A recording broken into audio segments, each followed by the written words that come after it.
नमस्कार, स्वदेश न्यूज के खास प्रोग्राम जनता मांगे जवाब में आपका स्वागत है। आपके साथ मैं हूं एसपी त्रिपाठी। साल 2024 आने वाला है और एक बार फिर विश्व के सबसे बड़े लोकतंत्र में चुनाव होने वाले हैं। 2024 के चुनाव से पहले देश के कई राज्यों में विधानसभा चुनाव भी होने हैं, जिसके लिए देश की प्रमुख पार्टियां कांग्रेस और बीजेपी की तैयारियों की झलक दिखने लगी है। केंद्र की सत्ता में काबिज भारतीय जनता पार्टी का मिशन मोड तो काफी पहले से ही दिख रहा है, लेकिन दूसरी प्रमुख पार्टी कांग्रेस अभी बैठक के दौर से गुजर रही है। उधर भारतीय जनता पार्टी जनाधार बढ़ाने पर फोकस कर रही है। वो 2014 की तुलना में 2024 की परिस्थितियों को देखते हुए अपनी अलग रणनीति बनाने की कोशिश में लगी है। मगर 2014 और 2019 में हुए लोकसभा चुनाव की अपेक्षा 2024 की परिस्थितियां अलग है। धारणा थी कि मुस्लिम समाज भाजपा को वोट नहीं करेगा। हालांकि इस बार भाजपा की तैयारी और रणनीति कुछ अलग है। पार्टी इस बार 85% मुसलमानों को साधने की कोशिश में है। दूसरी तरफ कांग्रेस को जब से मल्लिकार्जुन खड़गे के रूप में नया अध्यक्ष मिला है, देश की सबसे पुरानी पार्टी का मिजाज बदला बदला सा है। जो पार्टी पहले अपने अंदरूनी कलहों को शांत करने में फेल मानी जा रही थी, खड़गे के अनुभव से बदल रही है। शायद किसी ने सोचा भी नहीं था कि कर्नाटक में पहले सिद्धारमैया और डीके शिव कुमार को साथ लाया जा सकेगा, फिर बाद में मुख्यमंत्री पद को लेकर भी समझौता सटीक साबित होगा।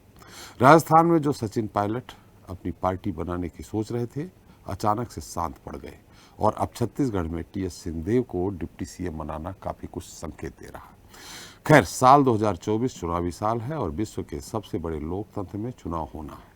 अब ऐसे में देश की दो बड़ी पार्टियों में क्या खिचड़ी पक रही है, जनता मांगे जवाब में चर्चा करेंगे। चुनावी चिंतन, रणनीति पर मंथन।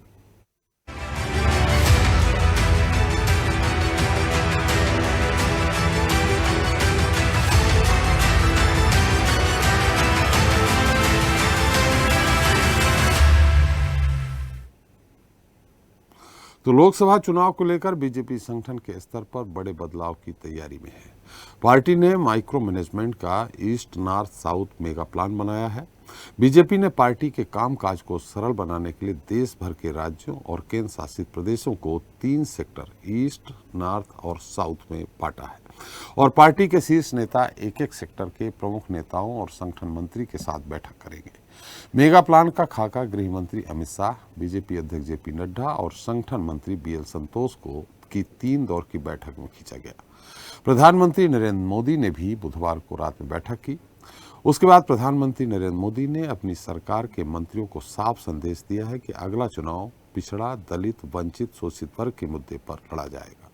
इस क्रम में बीजेपी अध्यक्ष जेपी नड्डा 6 जुलाई को ईस्ट सेक्टर, 7 जुलाई को नॉर्थ सेक्टर और 8 जुलाई को साउथ सेक्टर के नेताओं के साथ बैठक करेंगे। ईस्ट सेक्टर की बैठक गुवाहाटी, नॉर्थ की दिल्ली और साउथ की बैठक हैदराबाद में होगी, जिसमें बीजेपी अध्यक्ष के साथ संबंधित सेक्टर के तहत आने वाले राज्यों के मुख्य नेता भी मौजूद रहेंगे। भारतीय जनता पार्टी की बैठक से पहले कांग्रेस ने भी आगामी चुनाव को लेकर बड़ी बैठक की, जिसमें पार्टी ने आगामी चुनाव के मद्देनजर पार्टी की रणनीति और चुनावी तैयारियों पर दिल्ली में चर्चा की।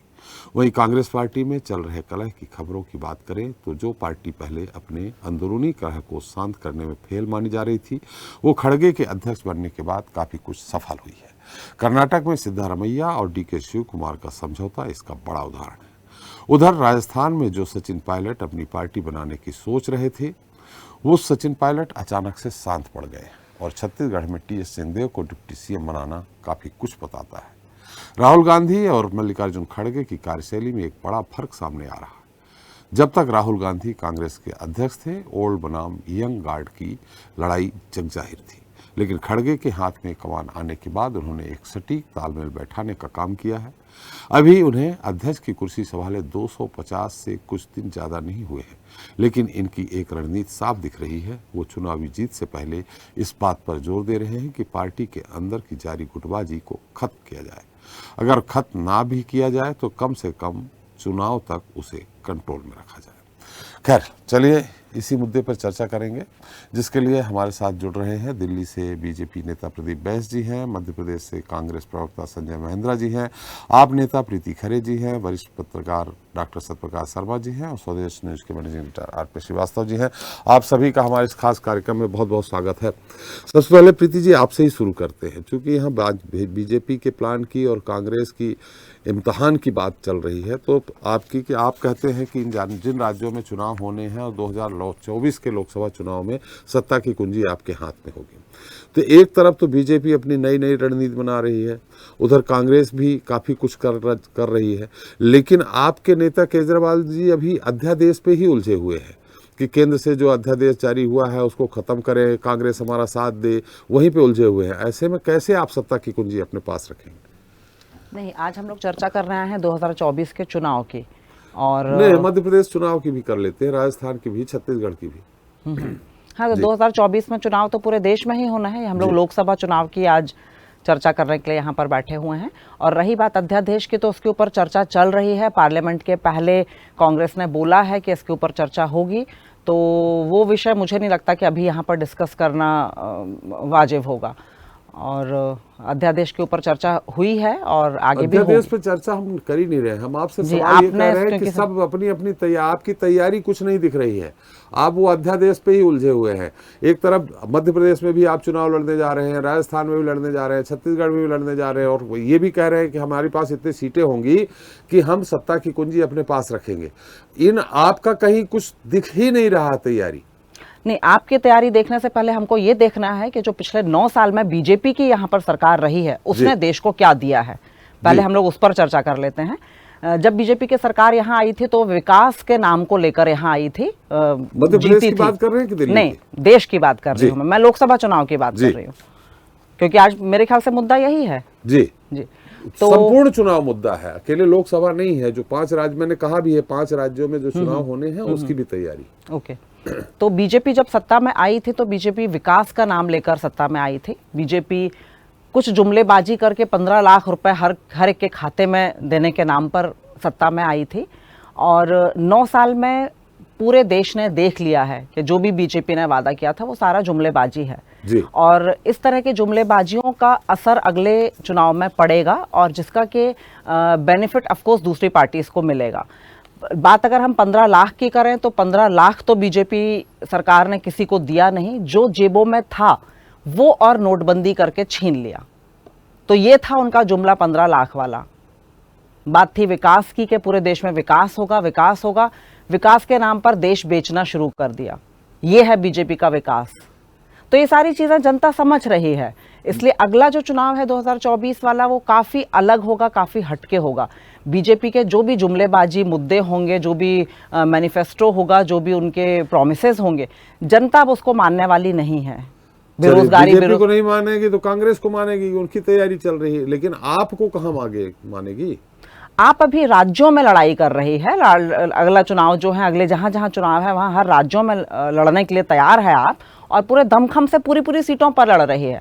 बात अगर हम मध्य प्रदेश की करते हैं तो 230 पूरी सीटों पर पूरे दमखम से आम आदमी पार्टी पूरी अपनी चुनावी तैयारी कर रही है, और उसका बिगुल ऑलरेडी बच चुका है। और कल ग्वालियर में बहुत बड़ी सभा अरविंद केजरीवाल जी और मान साहब ले रहे हैं, और उसमें लाखों की तादाद में लोग पूरे मध्य प्रदेश से जुट रहे हैं। ये सब पॉजिटिव साइन है जो कि दिखा रहे हैं कि हर प्रदेश में जनता आम आदमी पार्टी को पसंद कर रही है, उसकी नीतियों को और उसकी पॉलिसीज को, जो कि कल ग्वालियर में आप सभी लोग देखेंगे ही 1 तारीख को, 1 जुलाई को। और ये तैयारी है आपकी? जी। और आम आदमी पार्टी ने कभी भी जुमलेबाजी वाला मैनिफेस्टो कभी नहीं बनाया। ये चीज दिखा चुकी है आम आदमी पार्टी दिल्ली में और पंजाब में। जो बोला वो किया, जहां बोला वो किया। अगर वादा करा था अच्छी शिक्षा का तो वो दिया, अच्छी स्वास्थ्य का तो वो दिया, महिला सुरक्षा का तो वो दिया। ये बीजेपी तरह के जुमलेबाजी वाली पार्टी नहीं है कि बोलती कुछ है और करती कुछ है। बेरोजगारी की बात करती है तो पकौड़े तलने को बोल देती है बीजेपी। यहां ऐसा नहीं है। आम आदमी पार्टी जो बोलती है वही करती है। अगर नौकरियां देने की बात करी थी तो पंजाब में स्थायी नौकरियां देना ऑलरेडी शुरू हो चुका है और लाखों नौकरियां ऑलरेडी दी जा चुकी हैं। दिल्ली सरकार में आपने देखा कि सारे जो स्कूल्स हैं वो किस लेवल पर, इंटरनेशनल लेवल पर लाकर खड़े कर दिए हैं। अभी जब एमसीडी आम आदमी पार्टी के पास आई है दिल्ली में, तो एमसीडी में भी बदलाव हर एक व्यक्ति देख रहा है। तो 2 राज्यों में आम आदमी पार्टी अपने आप को स्थापित कर चुकी है, अपने आप को प्रूव कर चुकी है। और ये सिर्फ ये 2 राज्य नहीं, पूरा देश इस चीज को देख रहा है, पूरा वर्ल्ड इसको देख रहा है, विश्व से लोग आ रहे हैं और ये वाली इनके जो आम आदमी पार्टी के सरकार के स्कूल हैं वो देखे जा रहे हैं, स्वास्थ्य व्यवस्थाएं देखी जा रही हैं। ये बीजेपी तरह के जुमलेबाज पार्टी नहीं है, इसलिए लोग इसको पसंद भी कर रहे हैं और आगामी चुनाव में दमखम से जब वो लड़ेगी तो लोग इसको जिताएंगे भी। चलिए, पसंद कर रहे हैं। अब खैर क्या कितनी सीटें आई, पंजाब की बात छोड़ दें। प्रदीप जी, मेरी आवाज आ रही है आपको? जी आ रही है sir, first class. Pradeep ji, हालांकि बीजेपी हर चुनाव, छोटा से छोटा चुनाव भी बड़ी गंभीरता से लड़ती है, लेकिन इस बार कुछ ज्यादा गंभीर है। और जिस तरह से मंथन हो रहा है, जिसमें प्रधानमंत्री जी खुद बैठे हैं, अलग अलग इसको 3 सेक्टर में बांटा गया है, तो कहीं ना कहीं चिंता की लकीरें ऐसा लग रहा है कि आपके माथे पे आ रही हैं कि इस बार क्या होगा। 15 दल एक साथ बैठ गए हैं, एक साथ हो गए हैं। अगर ये जो 15 दल एक साथ होते हैं तो इन स्थितियों में लगभग आपकी 200 से 80 से 90 सीटें प्रभावित होंगी। अगर एक प्रत्याशी बीजेपी के साथ एक प्रत्याशी चुनाव लड़ेगा, तो इस कारण ये सारी बैठकें और चिंतन हो रहा है। वैसे बीजेपी ने, आप कहेंगे, इतना अच्छा काम किया है कि जनता उसको पसंद कर रही है, तो फिर इतना चिंता की बात क्या है? आप त्रिपाठी जी सादर प्रणाम और सभी आपके दर्शकों को नमस्ते। देखिए सर, एक सिंपल, बहुत ही सबके समझ में आ जाने वाली बात से शुरुआत करता हूँ, और वो है कि आप देखिए, जो भी विश्व विजेता टीम होती है 4 साल बाद, चाहे वो ओलंपिक हो चाहे वर्ल्ड कप हो, वो फिर से उसी टूर्नामेंट में जाती है, तो अपेक्षा, प्रेशर पिछली जीती वाली टीम तो ज्यादा होता है। जो नया आ रहा होता है उसको हारने के लिए कुछ नहीं होता है, लेकिन जो पुराना विश्व विजेता होता है उसको जीतने के लिए बहुत सारी चीजें करनी पड़ती है, मेहनत ज्यादा करनी पड़ती है। तो ये तो स्वाभाविक है। आपने कहा कि हमें लकीरें ज्यादा हैं, सर हम पिछले 2 आम चुनाव में बम्पर बहुमत से हम जीते हैं जी। क्षेत्रीय दल, नए दल, पुराने दल, सबसे पुरानी पार्टी कांग्रेस, क्षेत्रीय पार्टियां क्या कहती हैं, क्या करती हैं, ये तो बात का विषय है, वो हमारे लिए कोई महत्वपूर्ण बात नहीं है। हम अपनी तैयारी से जाएं, जनता के बीच में जाएं तो ठोस आधार के साथ जाएं। हमने जो किया है और जो आगे करेंगे, हमारे जो शुरू से जो हमारी घोषणा पत्रों का जो हमारे लिए जो हमारी घोषणा पत्रों के मोती हुआ करते थे, उनको हमने पूरा किया है। तो जनता हमें चुनती है हमारे घोषणाओं के आधार पे, हमारे पिछले कामों के आधार पे। हो क्या रहा है या क्या होगा, ये देखिए चर्चा का सदैव विषय रहता है। लेकिन भारतीय लोकतंत्र में, जो कि विश्व का सबसे बड़ा लोकतंत्र, बहुत मैच्योर लोकतंत्र है, राज्य और केंद्र या राज्य चाहे क्षेत्र विधानसभा के चुनाव और आम चुनाव, वही जनता वोट देती है और वो अपने विवेक से अपना मत देती है। तो निश्चित तौर पे हम पे प्रेशर ज्यादा है अपने इस परफॉर्मेंस को, जनता की सेवा को कंटिन्यू करने के लिए और कन्विंस करने के लिए कि हमने जो काम किए हैं वो अतुलनीय है और आगे हम इसको करते रहेंगे। जी बिल्कुल करते रहेंगे। आज हम कोई आपस में आरोप प्रत्यारोप की बात ही नहीं कर रहे हैं, आज हम आपकी प्लानिंग पूछ रहे हैं कि और क्या प्लानिंग है आपकी। आप बहुत काफी दिल्ली में बैठे हैं, निकट है काफी। रणनीति जो है सार्वजनिक नहीं की जाती, लेकिन जो मीडिया में उपलब्ध है उस पर मैं जरूर चर्चा कर सकता हूँ। तो देखिए 1 लाख से ज्यादा बूथ हैं और उन बूथों को ध्यान में रखते हुए 40,000 से ज्यादा हमारे पास बूथों के कार्यकर्ता हैं। और जब बूथ मजबूत होता है, चाहे वो हमारी पार्टी हो या कोई और दल हो, वो बहुत महत्वपूर्ण होता है, क्योंकि असल में परीक्षा वहीं हो रही होती है। तो हमारे जो कार्य हैं, हमने जो कार्य किए हैं, तो जो बूथ प्रमुख है वो जनता के बीच में जाएंगे, उनको दोहराएंगे, उनको बताएंगे कि देखिए इस प्रकार से है। और चूंकि पैन इंडिया प्रेजेंस है हमारा, आप अभी कह सकते हैं इसके तर्क में कि आप तो कर्नाटक में आपका अच्छा परफॉर्मेंस नहीं रहा, तो उससे कोई बात नहीं है, लेकिन कार्यक्रम मजबूती से आगे बढ़ रहा है जी। अब जो छद्म प्रोपेगेंडा होता है उसको तोड़ना और उसको सच्चाई से प्रस्तुत करना, लॉजिकली प्रस्तुत करना, ये हमारी पार्टी का शुरू से रहा है। और देखिए हमारी पार्टी क्या है कि काडर वाली पार्टी है, तो कोई बहुत हमारे सबसे पूज्य हमारे नेता है आदरणीय मोदी जी, इसमें देश के प्रधानमंत्री है, तो वो उनसे, मोदी जी से लेकर के बूथ लेवल तक के कार्यकर्ता चुनाव को उतनी ही गंभीरता से लेते हैं, चाहे वो छोटा कार्यकर्ता हो चाहे बड़ा कार्यकर्ता हो जी। हमारे यहाँ 5 स्टार कल्चर नहीं है, हमारे यहाँ नई नई बातें कह करके बरगलाने का कल्चर नहीं है। हमारे यहाँ महल नहीं बनाए जाते, कार्यकर्ता उतरता है, धूप गर्मी सर्दी बारिश सब में एक तरह से काम करता है और वो सबको दिखाई देता है। जी मैं इस बात से जो है आपकी इस बात से सहमत हूँ कि देखिए हर चुनाव की अपनी बातें अलग होती हैं, राज्य में स्थितियां अलग होती हैं।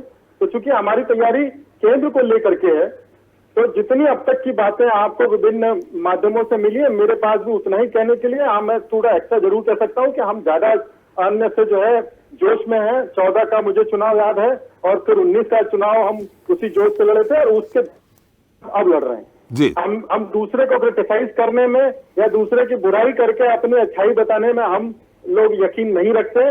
9 वर्षों के बीच में, इन बीते 9 वर्षों में, 9.5 वर्षों में सरकार ने क्या काम किया है, कहाँ कहाँ हुआ है, हमारी स्थिति अभी क्या है और किस प्रकार से हम इसको आगे लेके चलेंगे, हम उसी बातों को जनता के मध्य पहुंचाएंगे। जी बिल्कुल सही कहा आपने कहा रणनीति बाहर नहीं बतानी चाहिए, उसके बारे में चर्चा नहीं होती, लेकिन एक रणनीति हमारे पास आई है आपकी जो शायद सही है कि मुसलमानों के वोट कैसे लिए जाए। ऐसे में मुसलमानों को डिवाइड करो, पसमानदा मुसलमान जो हैं उनको किस तरह से अपनी ओर लिया जाए। हम इस पे आपसे आके दूसरी बार बात करेंगे। मैं 5 सेकंड त्रिपाठी जी 5 जी। सेकंड। देखिए, सबसे पहले जब आम चुनाव की बात होती है तो उसमें हर भारतवासी होता है, उसमें हिंदू या मुसलमान कोई नहीं होता है। जी। तो जो भ्रांतियां बनाई है, देखिए मोदी जी की योजनाएं आई तो वो किसी को सेग्रीगेट करके नहीं आए कि नहीं ये गैर पसमानदा है तो इनको नहीं मिलेगी, ये गैर हिंदू है तो इनको नहीं मिलेगी। वो सभी के लिए बराबर थी। सरकार संविधान का पालन करते हुए चलती है और संविधान में सभी बराबर हैं। ये छोटी छोटी जो अफवाहें उड़ाई जाती है उनको उड़ने दीजिए, वो उड़ती रहेंगी, लेकिन असल उसका मापक, असल जज उसकी जनता है। वो दूसरे मुसलमान भाई जिनको सरकार की योजनाओं का लाभ मिला है, जो पसमानदा है, जो पसमानदा नहीं है, उनसे हमें कोई फर्क नहीं पड़ता। हम जनता के बीच में जाएंगे, सबके पास जाएंगे और सबको अपनी जो है किए हुए कार्यों का लेखा जोखा प्रस्तुत करेंगे और आने वाले समय में क्या करने जा रहे हैं उसके बारे में भी बताएं। बिल्कुल वही रणनीति में मैंने किस तरह से मैंने आपको बताया है कि रणनीति जो बन रही है कि किस तरह से डिवाइड किया जाए और उसको साउथ में कैसे घुसा जाए। हमारे साथ संजय जी हैं। संजय जी, मेरी आवाज आ रही है आपको? हाँ बिल्कुल आ रही है। संजय जी, हम आज कोई सवाल नहीं कर रहे हैं, हम तो सिर्फ आपसे ये पूछ रहे हैं कि आपकी तैयारी कैसी है। हालांकि खड़गे जी के आने के बाद से जो कांग्रेस में अंदर खाने में चल रहा था, गुटबाजी चल रही थी, खींचतान चल रही थी, उसमें उसको कम करने का उन्होंने जरूर प्रयास किया है। और संभवतः खड़गे जी पहले आ गए होते तो ज्योतिरादित्य सिंधिया भी नहीं जाते और सरकार मध्य प्रदेश में आपकी होती। भाई देर आए दुरुस्त आए, आपने सिंहदेव जी को अब जाके याद आई कुछ कुछ आपको कि उप मुख्यमंत्री बना दिया। वो बेचारे अपना एक विभाग भी छोड़ दिए, उसके बाद भी कोई संज्ञान दिल्ली तक नहीं लिया। नाराज होकर उन्होंने कहा हमें विभाग ही नहीं रखना है, पंचायत विभाग छोड़ दिया उन्होंने, फिर भी कोई नहीं। अब जाके खड़गे जी ने कुछ किया है। सचिन पायलट भी शांत हो गए हैं, सिद्धारमैया जी या डीके शिव कुमार इसके बीच में अच्छा तालमेल बिठाया है, लेकिन ये तैयारी नहीं हुई। ये आप अंदर की गुटबाजी को अभी संभालने में लगे हुए हैं और उधर Bharatiya Janata party mega plan तैयार कर रही है कि किस तरह हम पूरे देश में चुनाव लड़ें और समूचे देश में जो साउथ में अभी उनका ना के बराबर है वहां भी किस तरह से अपना पैर जमा लें। त्रिपाठी जी, मेरी आवाज आ रही है आपको? जी जी जी, जनता भी सुन रही। क्या है त्रिपाठी जी, बड़ी बड़ी बातें टीवी पर बैठ के करने से कुछ नहीं होता जी। घोषणा पत्र में आप कुछ भी घोषणा कर दीजिए। कांग्रेस की तैयारी सीधी सीधी जनहित से मुद्दों को लेकर, इसमें कोई दो राय नहीं है। कांग्रेस के आंतरिक लोकतंत्र की बहाली की जहां तक बात है, उसको बहाल करने की जरूरत है, वो ऑलरेडी पहले से बहाल है। कांग्रेस एक ऐसा दल है जिसमें कोई भी नेता अपना विरोध शीर्ष नेतृत्व तक पहुंचा सकता है, उसको इस बात के लिए छूट होती है जी। भारतीय जनता पार्टी में एक भी आदमी को इस बात की छूट नहीं होती कि वो नरेंद्र मोदी जी के सामने खड़ा भी होने की हिम्मत कर सके। अपनी राय कायम करना या देना तो दूर की बात रही। नरेंद्र मोदी जी थोड़ी अध्यक्ष है, जगत प्रसाद नड्डा जी अध्यक्ष है। दरअसल क्या है, जेपी नड्डा जी की बात तो मैं क्या कहूँ, मेरे सामने भी 2 घटनाएं ताजी घटी हैं। खरगोन में मैंने जेपी नड्डा जी का भाषण सुना, वो कमलनाथ जी को अपराधी कह रहे थे जी। तो मध्य प्रदेश में अपराधी जब आप कह रहे हो घोटालों को लेकर कि कमलनाथ अपराधी, उनकी जो भाषा शैली है, आप उसका प्रेरणा स्रोत समझिए ना कि जब सुप्रीम कमांडर 50 करोड़ की गर्लफ्रेंड और कांग्रेस की विधवा जैसे शब्दों का इस्तेमाल करेगा तो फिर बाकी के लोगों को तो छूट मिलेगी। एक जनता के चुने हुए पूर्व मुख्यमंत्री को आप सीधे सीधे बिना किसी सबूत के अपराधी कह रहे हैं। मैं दूसरी बात पूछ लेता हूँ, अगर घोटाला ही अपराध मापने का पैमाना है तो ई टेंडरिंग घोटाला किसके राज में हुआ? शिवराज सिंह चौहान के। पोषण आहार घोटाला किसके राज में हुआ? शिवराज सिंह चौहान के।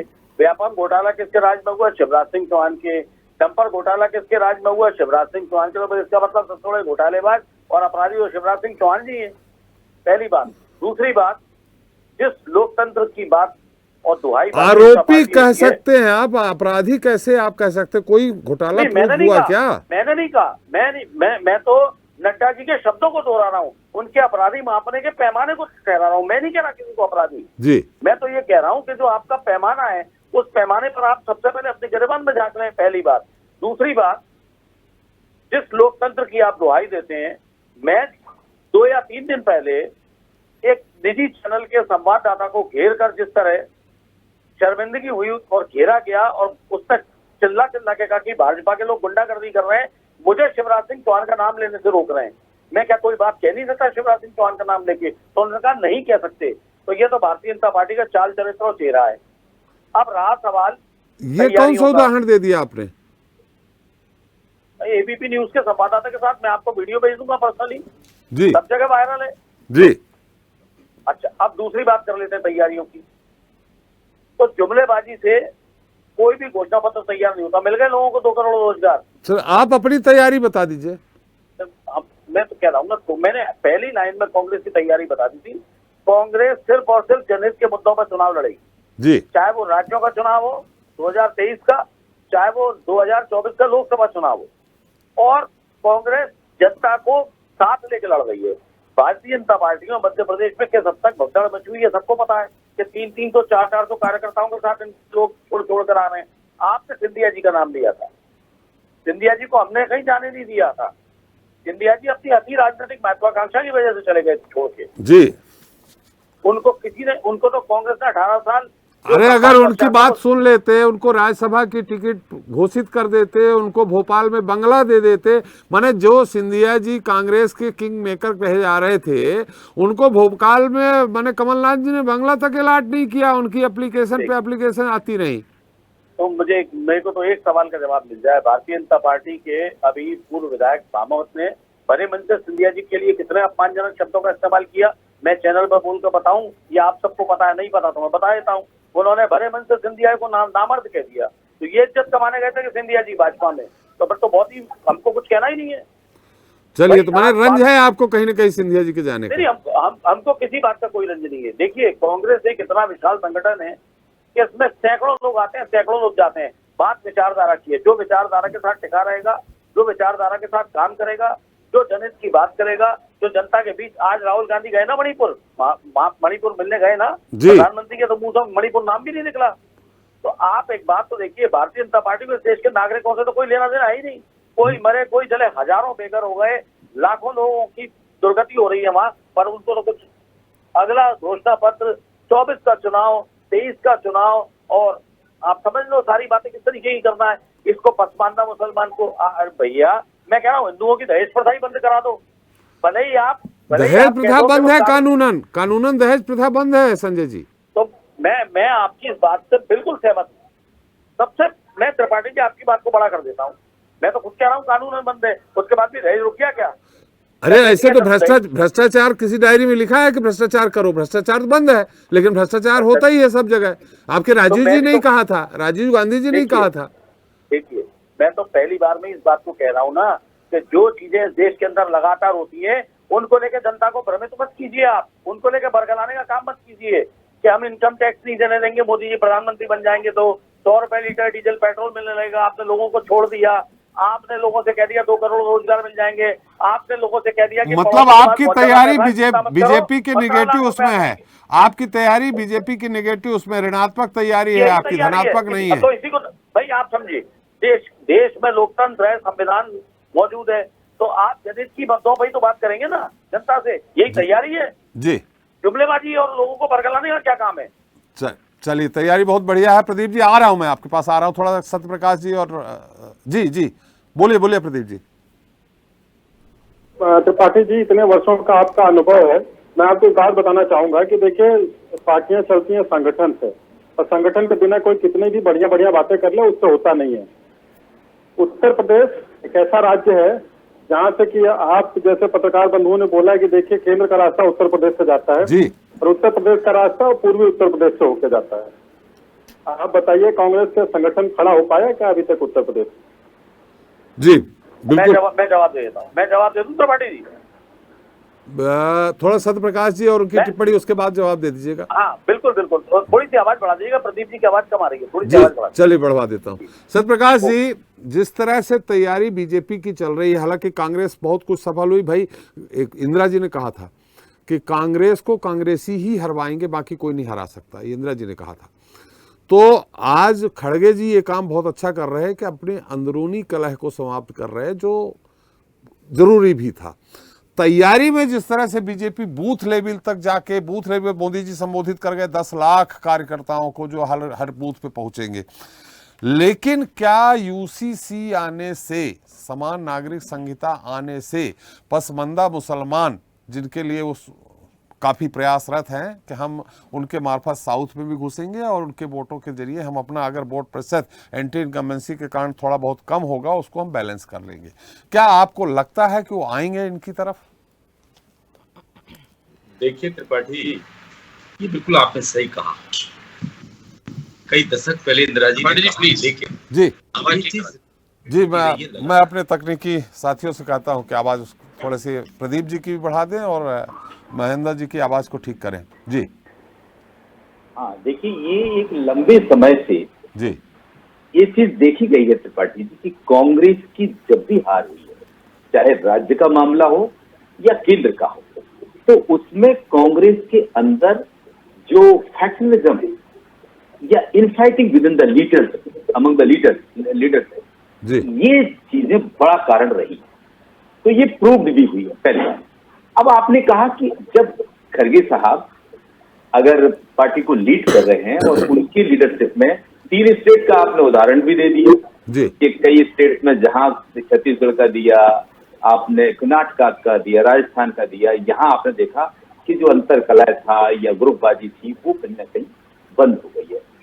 कांग्रेस के सामने एक बहुत अच्छी चीज इस समय दिखती है। देखिए, भारतीय जनता पार्टी लगातार 10 साल से सत्ता में है, तो एक स्वाभाविक है कि एंटी इनकम्बेंसी आएगी। जी अब जो सामने अगर कोई है, अल्टरनेट अगर कोई है, जो देश की बड़ी पार्टी है, ग्रांड ओल्ड पार्टी है, वो कांग्रेस है। इसलिए तो आपने देखा होगा, भले ही भोपाल के कार्यकर्ता को संबोधन में पीएम मोदी ने सभी रीजनल पार्टीज को कांग्रेस के साथ लपेटा हो, लेकिन मेनली वो जब भी दोनों लोग लीडर, चाहे शाह हो या मोदी हो, हमेशा कांग्रेस को ही टारगेट करते हैं।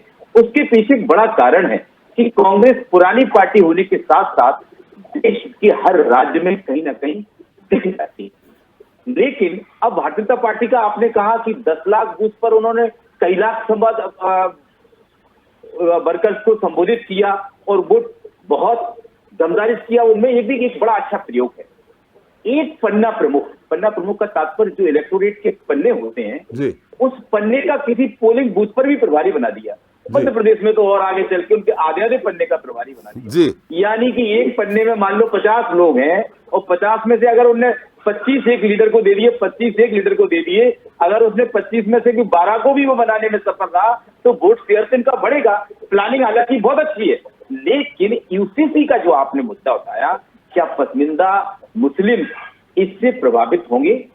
देखिए, हाल ही में कर्नाटका की जो हार है उसमें मोदी जी ने हिंदुत्व का कार्ड स्वयं चला, बजरंगबली के नाम से किसी भी सभा को संबोधित किया शुरुआत से, लेकिन फिर भी वो चीज सामने नहीं आ पाई, यानी कि करप्शन।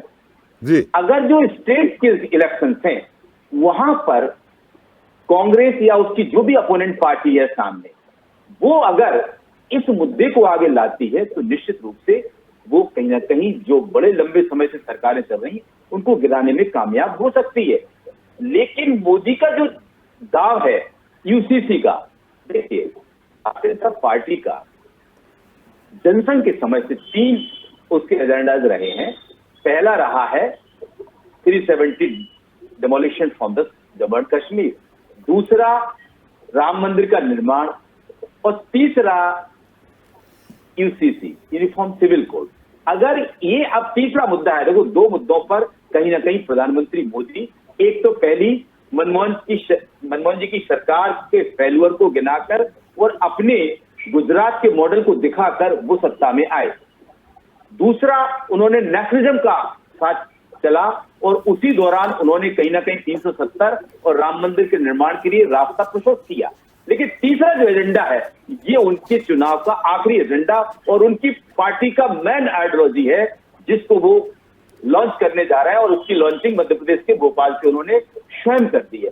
अब मुस्लिम जो है वो मुस्लिम चाहे किसी भी कैटेगरी में बटा हो, चाहे वो मदारी हो या छोटे स्तर पर जो लोग काम करते हैं वो है, लेकिन उनके अंदर में मुस्लिम तो भरा है।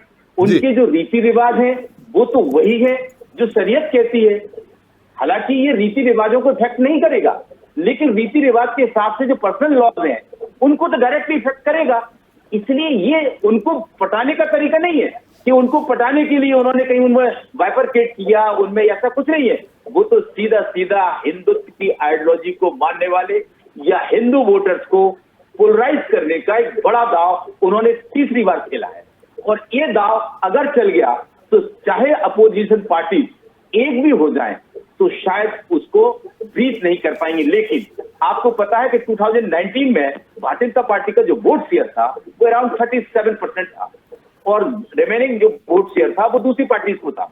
अगर जो बातें कर रहे हैं जितने भी अपोजिशन दल है, अगर वो एक साथ हो भी जाते हैं, अगर हो जाते हैं, उस शेयर भी अगर उन्होंने डेंट कर दिया उस वोट शेयर में, तो निश्चित रूप से मान लीजिए कि नंबर ऑफ सीट्स बहुत जंप कर जाएंगी कांग्रेस की या उनके सहयोगियों की। लेकिन यहाँ एक आम आदमी पार्टी की प्रवक्ता बैठी हैं, इनका जो स्ट्रैटेजी है इलेक्शन की वो मुझे आज भी समझ में नहीं आ रही। जैसा कि आपने भी कहा कि वो अपने मामले में तो साथ चाहते हैं लेकिन दूसरों के मामले में झुकना नहीं चाहते।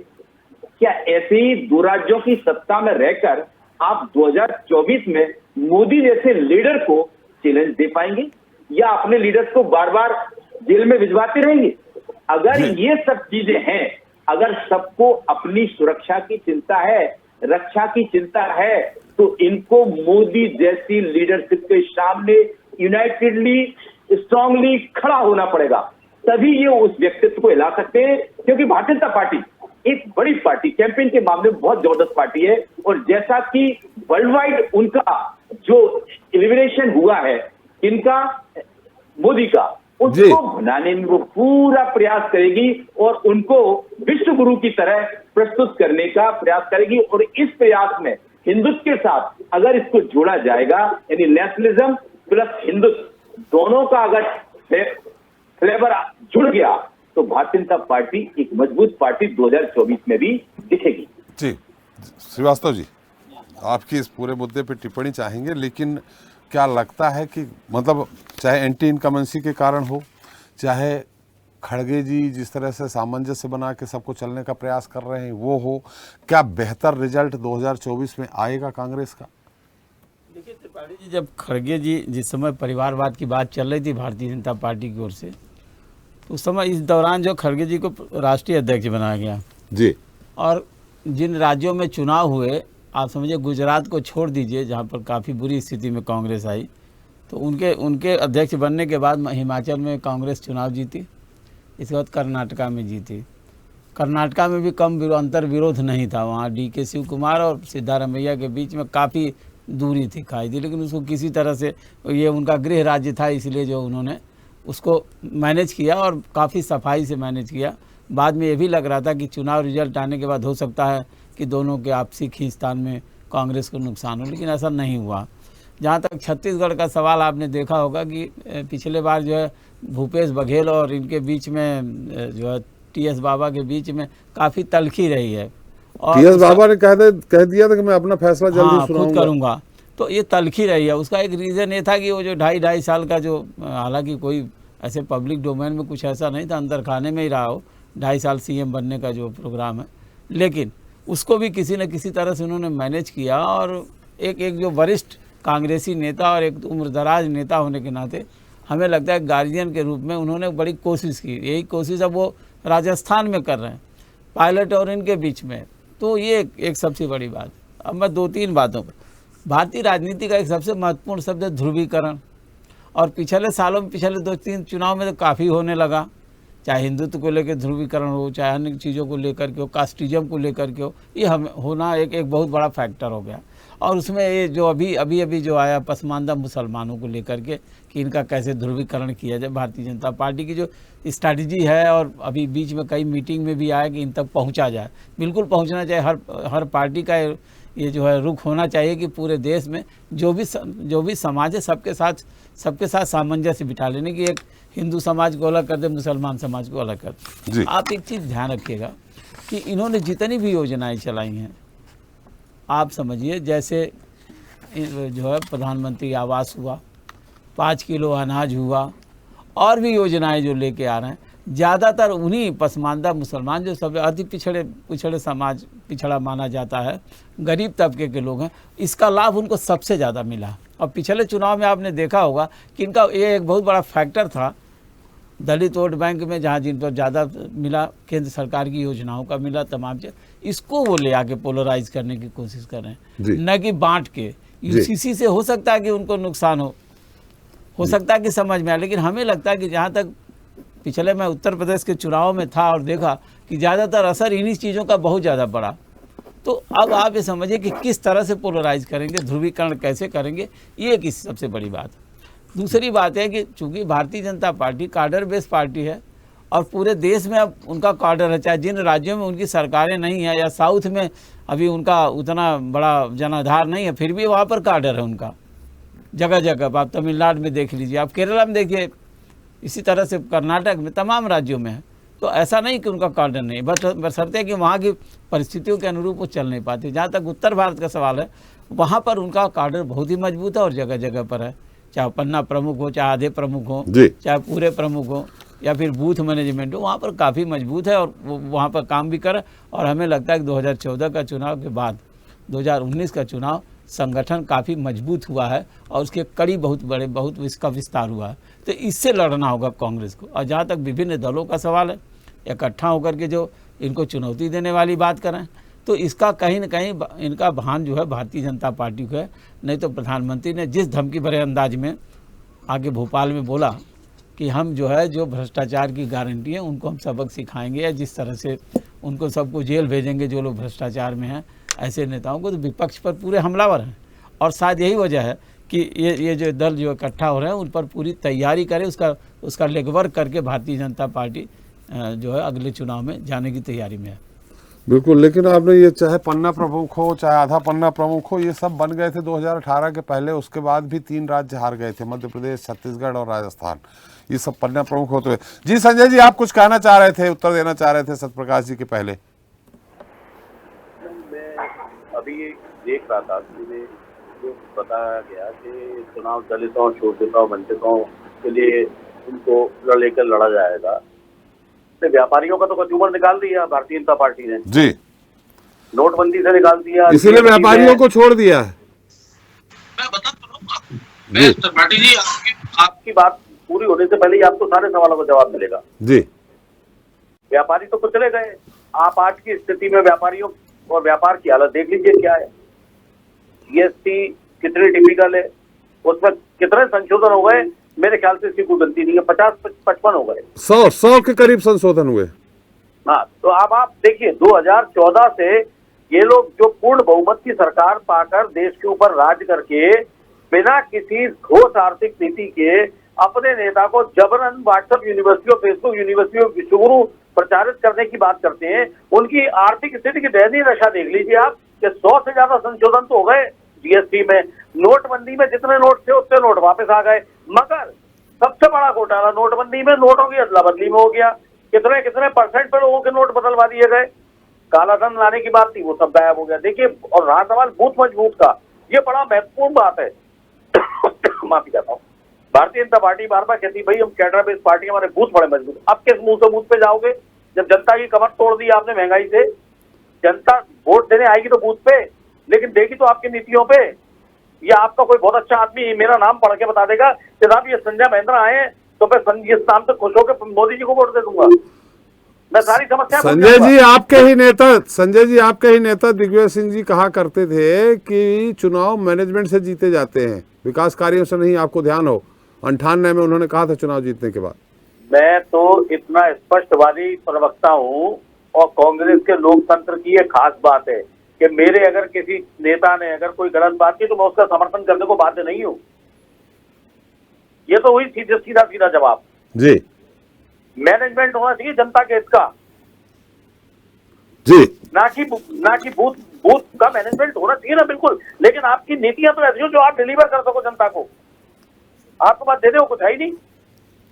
आप खुद समझो आपके पास क्या है देने को, आपके पास क्या है देने को? मैं बता रहा हूं ना आपको। मैं एक बात कह रहा हूं, उसको आप पूरा हो जान दीजिए, फिर मैं बता दूंगा, ज्यादा समय नहीं लूंगा। जी, लगातार टीवी चैनलों पर दिखाते थे पाकिस्तान भूखे मरने की हालत है, टमाटर 100 रुपए किलो, 200 रुपए किलो, 400 रुपए किलो। आपके देश में टमाटर की क्या हालत आ गई?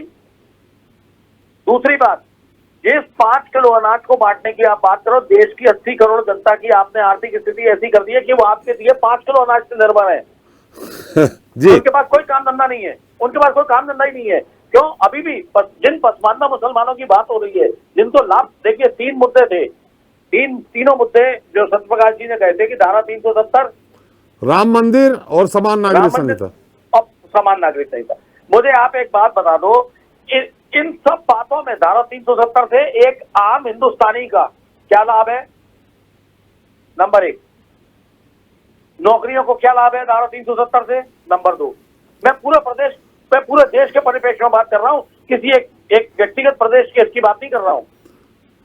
आप 3 तलाक की बात कर रहे हो, आप सबकी बात कर रहे हो। भाई साहब, मैं कह रहा हूं 1200 रुपए का सिलेंडर हिंदुओं को खरीदना पड़ रहा है जी, उसमें हिंदू भी शामिल है। तो 125 रुपए का पेट्रोल डीजल हिंदुओं को भी भरवाना पड़ रहा है। मगर आप बात किसकी कर रहे हो कि अब चुनाव लड़ा जाएगा दलितों, शोषित, वंचितों पे। भाई उसका कारण है ना, 80% people belongs to masses not classes. सबसे ज्यादा तो गरीब हिंदुस्तान के अंदर है। तो अब टारगेट क्या करो? अब इनको तो जुमले दिखा दिए, ये तो काबू में नहीं आ रहे। नतीजा हो गया चलिए कर्नाटक। संजय जी, आपकी बात संक्षेप में पूरी करें, आपकी बात संक्षेप में पूरी करें। मैं 5 सेकंड में करूंगा जी। पढ़े लिखे लोग बिल्कुल काबू में नहीं आ रहे, और सारे आंतरिक सर्वे, हम नहीं कह रहे, भारतीय जनता पार्टी के मुखपत्र, आरएसएस के मुखपत्र 5 जन तक ने कह दिया कि मोदी के चेहरे पे चुनाव नहीं लड़ा जा सकता, मोदी मैजिक पे 2024 से चुनाव नहीं जीता जा सकता है। मेरे शब्द नहीं है, ये आरएसएस के शब्द हैं। तो फिर भाई साहब किस बात के मोदी जी के चेहरे पे चुनाव चलिए, इसकी आरएसएस के 5 जन में क्या छपा है, इसकी तस्दीक प्रदीप जी कर देंगे। प्रदीप जी, मैं आ रहा हूं आपके पास। प्रदीप जी, इसकी तस्दीक कर दीजिए। इन्होंने कहा 5 जन में छपा है कि मोदी जी के चेहरे पे चुनाव नहीं, और हमें तो यही लग रहा है मोदी जी के चेहरे पे ही आप चुनाव लड़ेंगे। एक सवाल का उत्तर। दूसरा सवाल ये है कि जो समान नागरिक संहिता ला रहे हैं, पसमानदा मुसलमानों पे आपने केंद्रित किया है बीजेपी ने पूरी तरह से, बहुत अच्छी बात है और मिलना भी चाहिए, सब देश के नागरिक हैं।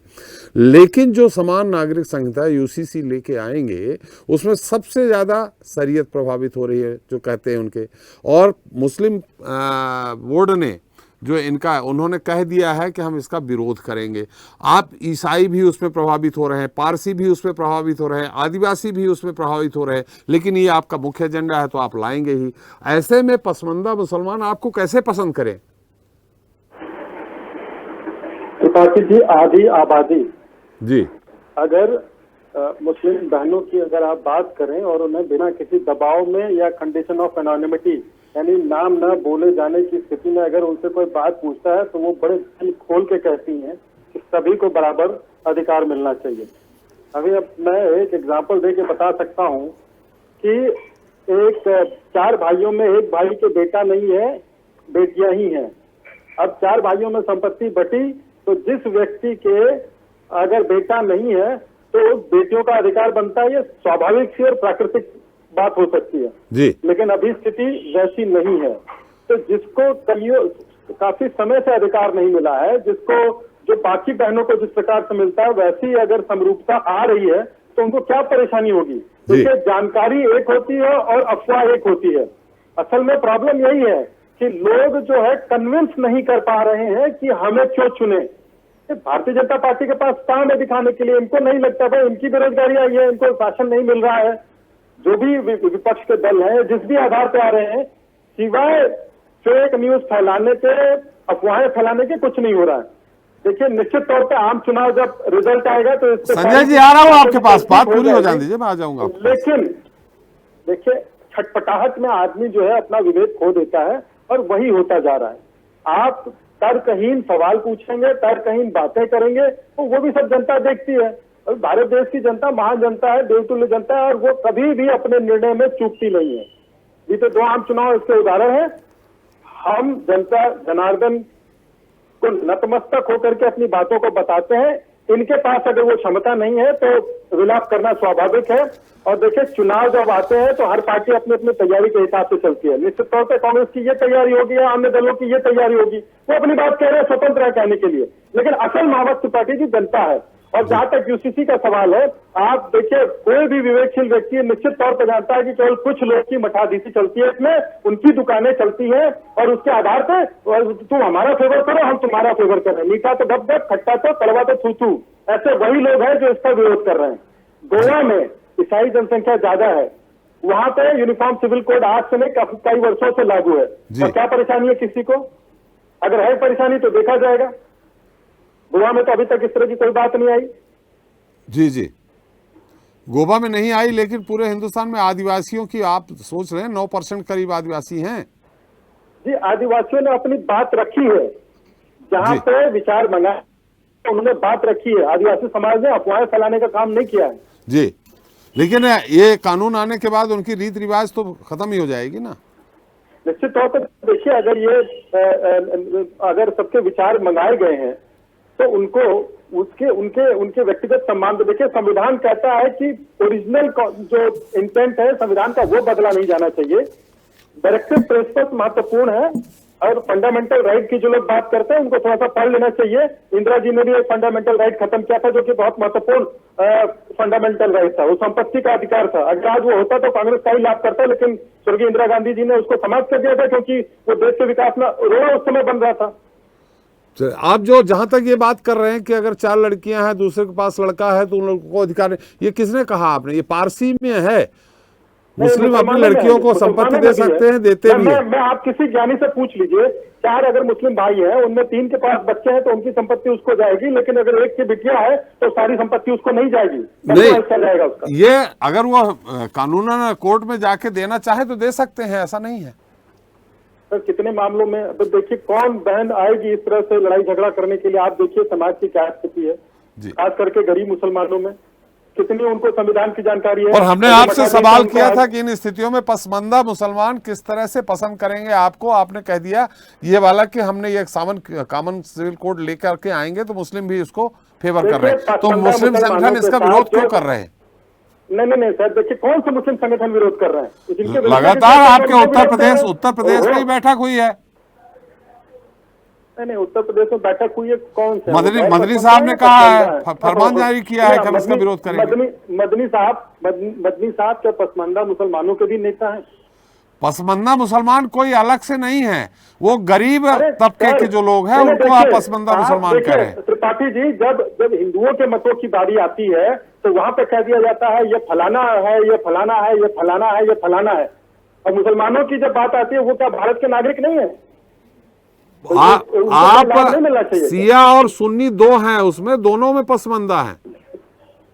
सर, 79 फिरके हैं इस्लाम धर्मावलंबियों के जी। आज तक सारे के सारे भारतवर्ष में पाए जाते हैं और किसी को कोई परेशानी नहीं है। पूरी दुनिया उठा के देख लीजिए, एक फिरका दूसरे फिरके को चैन से जीने नहीं देना चाहता। बहुत दूर जाने की जरूरत है, पड़ोस में पाकिस्तान को देख लीजिए। लेकिन भारत ही एक ऐसा देश है जहाँ के सारे लगभग सारे फिरके हैं और कोई इस परेशानी की बात नहीं है।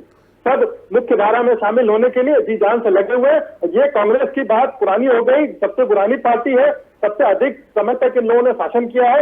इनका अफवाह फैलाव तंत्र बहुत अच्छा है और उस आधार पे कुछ भी कहें वो चलने दीजिए, खैर कोई बात नहीं है, लेकिन असल मापक जनता है, जनता समझ रही है। चलिए संजय जी, थोड़ा संक्षेप में एक बार प्रीति जी के पास फिर जाएंगे। जी संजय जी। हाँ, मैं केवल 15 सेकंड लूंगा त्रिपाठी जी। मुझे भारतीय जनता पार्टी का मुस्लिम प्रेम देख के बड़ा आनंद आ रहा है। चलिए, आनंद तो आया ना? जो नहीं, आनंद क्यों आ रहा है मैं बता रहा हूँ ना आपको। भाई, जो लोग ये कहते थे तो वो भारत के नागरिक नहीं है क्या? तो वो भारत के नागरिक नहीं है क्या? देखिए, मैं प्रदीप जी आपने बात कह रही है, उनकी बात आ जाए जी। यूपी में 80-20 क्या हो रहा था? किसके लिए हो रहा था? देश के मनपसंद नागरिकों को तो आप 2 मिनट में पाकिस्तान भेज देते थे। कश्मीर की चिंता करने वाले 5 पंडित पथा पाए। चलिए, ये कई बार कह चुके हैं, कई बार कह चुके हैं आप। तो मैं आप बात समझिए, जब तक बात का जवाब ढंग से नहीं मिलेगा, इस बात को 1000 बार कहा जाएगा। उसका कारण है ना, लोगों को बरगलाना और मूर्ख बनाना बंद कीजिए। आपका विरोध मुसलमान इसलिए कर रहे हैं, उन्हें मालूम है आप उन्हें लॉलीपॉप देने का प्रयास कर रहे हैं, आप उनके लिए कुछ नहीं करेंगे। आप उनके चुनाव में वोट देने के बाद उनकी मस्जिदों की तलाशी लेंगे, उनकी मस्जिदों की तलाशी लेंगे। बड़ी टॉफी दी थी ना। देखिए त्रिपाठी जी, कांग्रेस ने 55 वर्षों के शासन में बड़ी टॉफी दी होगी। इसमें बीच में ये सब्जी मंडी जैसी बातें अच्छी नहीं लगती। मैं आपको सीधी सीधी बात कर रहा हूँ, मैं आपको बहुत ध्यान से सुनूंगा। मैं बताता हूँ ना आप क्या करोगे। आप मुसलमानों को वोट लेने के बाद उनकी मस्जिदों की संक्षेप में संजय जी, संक्षेप में खत्म करें, संक्षेप में। मैं संक्षेप में 2 लाइनों में बात खत्म कर देता हूँ। देश इनकी किसी भी धार्मिक ध्रुवीकरण की मूर्खता में नहीं फंसेगा, इस बात को समझ लीजिए। और 5 दिन का सवाल का जवाब अभी तक नहीं आया है।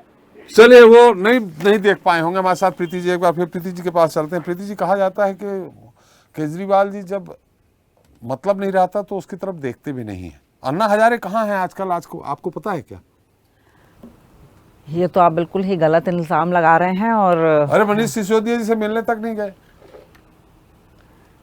नहीं, ऐसा नहीं है। मनीष सिसोदिया जी से वो लगातार संपर्क में है। उनकी चिट्ठी भी बाहर आई है सिसोदिया जी की, जो उन्होंने पूरे देश के नाम लिखी है जी। और मतलब इस तरह से ये नहीं है। और अन्ना हजारे जी का ये खुद का डिसीजन था कि वो राजनीति से दूर रहना चाहते थे और राजनीति में वो नहीं आना चाहते थे। तो हम सम्मान करते हैं उनके। कभी खबरों में नहीं आया कि केजरीवाल जी ने जिनके सहारे पार्टी खड़ी की तो उनसे मिलने भी गए हों जा करके? नहीं, क्योंकि अन्ना हजारे जी राजनीति में आना ही नहीं चाहते हैं। मिलने तो फिर तो जा सकते हैं गुरुदेव के पास। हाँ, ये आपका कहना ठीक है, लेकिन सीएम बनने के बाद उनकी अपनी काफी व्यस्तताएं हैं, अपनी जिम्मेदारियां हैं। जी जी, इसलिए नहीं जा पाए।